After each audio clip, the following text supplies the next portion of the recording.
Hello, my name is Leighton Lubinsky. We're going to be talking about the Bonnie and Clyde case. Bonnie Parker and Clyde Barrow, two names that have become synonymous with crime, danger, and rebellion.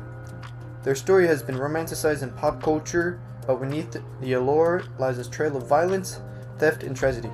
Today we're diving into the infamous Bonnie and Clyde case to explore the facts of their crime spree, the investigation that pursued them, and lessons learned from their eventual downfall.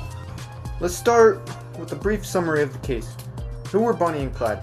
Bonnie Parker and Clyde Barrow were a young couple from Texas who became infamous criminals during the Great Depression. Between 1932 and 1934, they led a gang that committed a series of robberies, murders, and kidnappings across the central United States. Their targets ranged from small town banks to gas stations, and they had a reputation for being ruthless when cornered by law enforcement. The couple's relationship and crime spree began in 1932, with Clyde already having served prison time for petty crimes. Together, they escalated to far more serious offenses. Their actions ultimately led to their deaths of at least 13 people, including law enforcement officers. Their crime spree ended on May 23rd, one day before my birthday, 1934, near Giveland, Louisiana, when they were ambushed and killed by a posse of law enforcement officers. The question is, how were they ultimately caught? Okay, we're going to talk about the investigation into Bonnie and Clyde. It was very challenging for law enforcement. At the time, the duo had advantage of mobility, using fast cars to cross state lines and evade capture. This created jurisdictional challenges as local police departments often lacked coordination. However, several investigative methods were crucial in tracking them down. First, law enforcement relied heavily on eyewitness accounts of their robbery and violent encounters.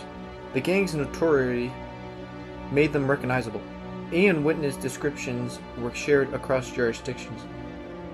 Second, police used crime scene evidence such as shell casings, stolen vehicles, and fingerprints to link the gangs to specific crimes. Third, they tracked patterns in their movements, noting that Bonnie and Clyde often returned to Texas and surrounding areas to visit family or hide out.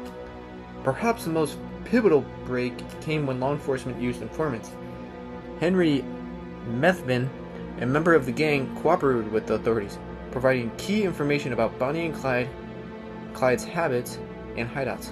This led to the fateful ambush in Louisiana. How could the investigation have been improved? Let's start with what could have been done better at the time.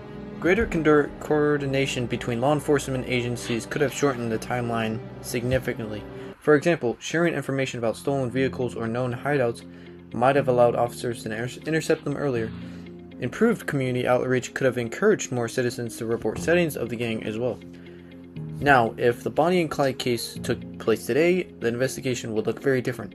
Modern forensic techniques such as DNA analysis would provide undeniable links between the suspects and the crime scenes. Surveillance technology like traffic cameras, cell phone tracking would make it much harder for the gang to evade capture as well.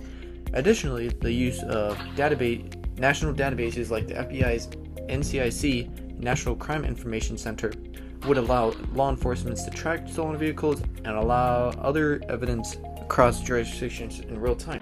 In the end, the Bonnie and Clyde case is a fascinating example of crime and law enforcement during the Great Depression. It highlights both the challenges and ingenuity of investigators at the time. While Bonnie and Clyde's story has been mythologized, it's important to remember the real impact of their actions, the lives lost, the communities terrorized, and the lessons learned by law enforcement. Thank you for watching, and let us know your thoughts on the Bonnie and Clyde case in the comments.